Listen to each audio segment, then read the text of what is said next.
চারদিকে নিষেধাজ্ঞা, বন্ধু হাতে গোনা, তবুও ভাঙে না ইরান। কিভাবে টিকে আছে এই দেশ? কারা দাঁড়িয়ে আছে আড়ালে? চীন, রাশিয়া, ওমান, দক্ষিণ কোরিয়া। কিন্তু কিভাবে? ইরান বিশ্বাস করে না ভিড়ের রাজনীতিতে, তারা বিশ্বাস করে সহযোগিতার নীতিতে। বন্ধুরা পাশে দাঁড়ায় চুপচাপ। চলুন দেখি কিভাবে অল্প মিত্র নিয়ে এই দেশটা দাঁড়িয়ে আছে শক্তির শিখরে। প্রথমেই আসবে চীন। চীনের দরকার তেল, আর ইরানের মাটিতে তেলের ঢল।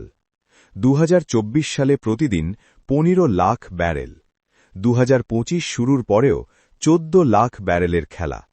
এটা শুধু ব্যবসা না, এটা জ্বালানির কূটনীতি।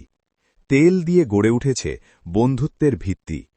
2021 সালে সই হল 25 বছরের কৌশলগত চুক্তি। রেল, সৌরবিদ্যুৎ, অবকাঠামো, চীনের বিনিয়োগে তৈরি শক্তি। জাতিসংঘের টেবিলে যখন চাপ বাড়ে ইরানের উপর, চীন তখন দেয় ভেটো, নীরব সমর্থনের ঘোর। বন্ধু মানে সবসময় সৈন্য না, বন্ধু মানে কখনো কূটনৈতিক ছায়া। এবার আসি রাশিয়া। রাশিয়া আর ইরান এক অদ্ভুত সমীকরণ। পারমাণবিক বিদ্যুৎ কেন্দ্র, বুসেহার তার নাম। রাশিয়ার হাতে তৈরি, রাশিয়াই রাখে তার কন্ট্রোল। জাতিসংঘে যখন ইরানের বিরুদ্ধে প্রস্তাব আসে, রাশিয়া দাঁড়ায় ঢাল হয়ে, পশ্চিমা চাপকে ঠাসে। ইএইউ, অর্থনৈতিক জোট, রাশিয়ার নেতৃত্বে গড়া। সেখানে ইরান যুক্ত, বাণিজ্যের নতুন দরজা খোলা। কিন্তু গল্পটা একমুখী না, শুধু নেওয়া নয়, দেওয়াও আছে। ইউক্রেন ইস্যুতে ড্রোন, সোয়াপ পদ্ধতিতে তেল আর গ্যাস, নিষেধাজ্ঞার দেয়াল টপকে চলে লেনদেন নিঃশ্বাস। তুরস্ক, মতপার্থক্য আছে কিন্তু দূরত্ব না। বাণিজ্য $10 বিলিয়ন, লক্ষ্য এখন 30, 3 গুণ বাড়াতে চায় দুই দেশের দৃষ্টি।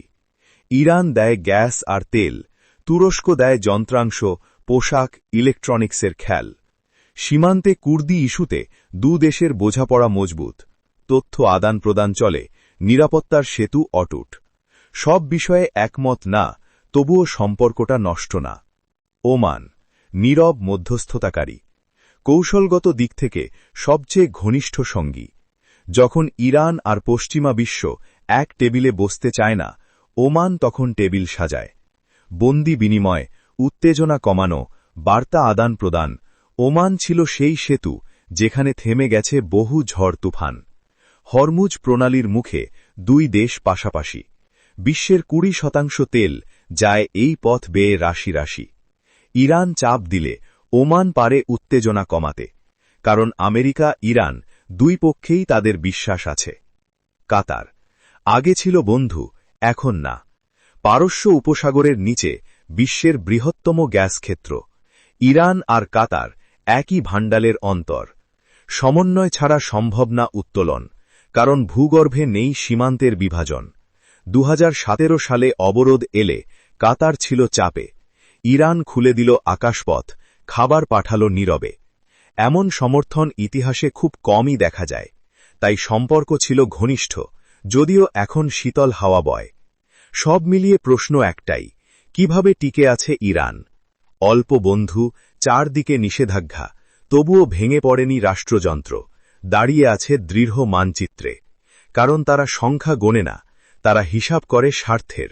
কারণ তারা চিৎকার করে না, তারা চাল চলে নীরব কৌশলের। বন্ধু কম, হয়তো, কিন্তু প্রত্যেকটাই একটা মিসাইল। এই পৃথিবীতে সবাই সবার বন্ধু না, কিন্তু কিছু বন্ধুত্ব রাজনীতির চেয়েও বড় হয়। ইরানের গল্পটা তাই সংখ্যার না, কৌশলের। এটা জোটের না, এটা স্থিতিশীলতার। এটা নির্ভরতার না, এটা পারস্পরিক প্রয়োজনের। আর এভাবেই অল্প মিত্র নিয়ে একটা দেশ দেখিয়ে দিচ্ছে, টিকে থাকতে ভিড় লাগে না, লাগে সঠিক সহযোগিতা। আপনি কি মনে করেন, এই কৌশল কতদিন চলবে? কমেন্টে জানান, কারণ বিশ্ব রাজনীতি এখনো শেষ হয়নি।